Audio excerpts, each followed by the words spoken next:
Orlando Brown Jr. good to go. Chase Brown out for Sunday in San Francisco. Mike Petraglia outside Paycor Stadium.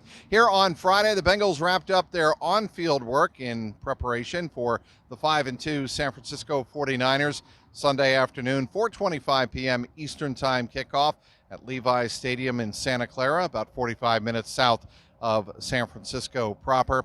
Here on Friday, the Bengals were inside at the IEL structure, getting in their final reps before Sunday's game.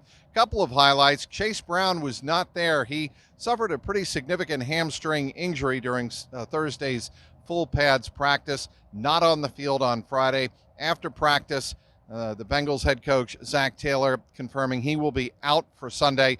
They're going to see how his hamstring responds week to week is really the situation the Bengals are in. And that is of particular note given the fact that the NFL trade deadline is coming up next Tuesday at 4 p.m. Eastern Time. Are the Bengals finally motivated to acquire an impact player before the trade deadline comes to pass? We'll have to wait and see. They do not, the Bengals, like to give up trade capital, or draft capital, I should say, at the trade deadline. They just don't like to trade it away. But maybe this is an instance with the Bengals looking to make another Super Bowl run. Maybe this is an instance where the Bengals feel the need to add someone to the running backs room to try and help Joe Mixon and Travion Williams and obviously Chris Evans, balance out the workload for the remainder of the season. Brian Callahan said that earlier in the week that it would certainly appear to be Chase Brown's opportunity now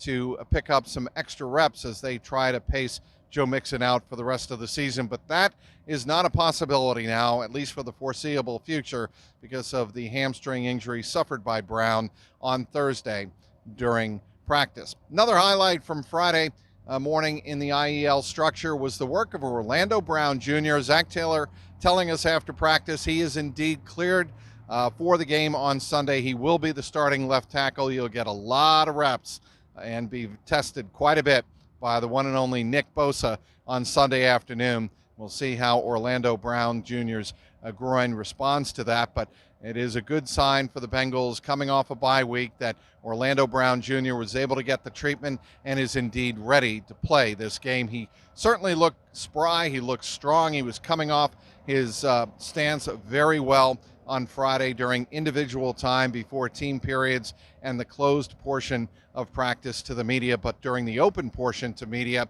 I could tell you that he did look good. He looked quick. He looked strong.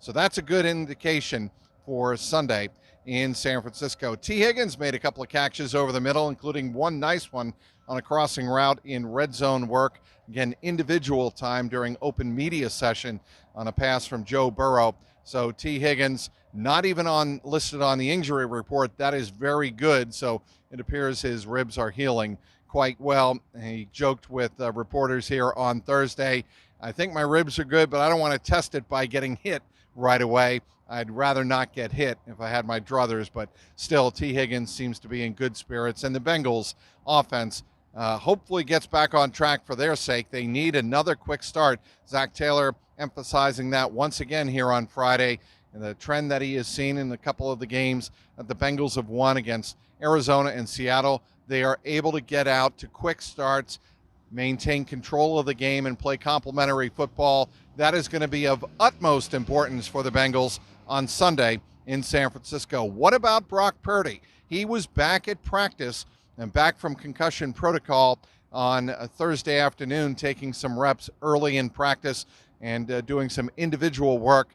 And it would appear to be that the case that Brock Purdy could indeed play on Sunday against the Bengals. If he can't, if he is ruled out, it will be Sam Darnold. Sam Darnold was the first quarterback that Zach Taylor was able to beat back in 2019 when Darnold played for the New York Jets. And of course, the Jets were the first win in the coaching career of one Zach Taylor. We'll have you covered live from Levi's Stadium in Santa Clara. I'll be on the scene reporting everything pregame, during game, and postgame from the Bengals locker room. Be sure to keep it on clnsmedia.com and clnscincy.com as well for my latest columns and all of the reaction from the locker room, and also head coach Zach Taylor. Also, be sure to keep it tuned in to the YouTube channel, youtube.com/@JungleRoarPod, and as always,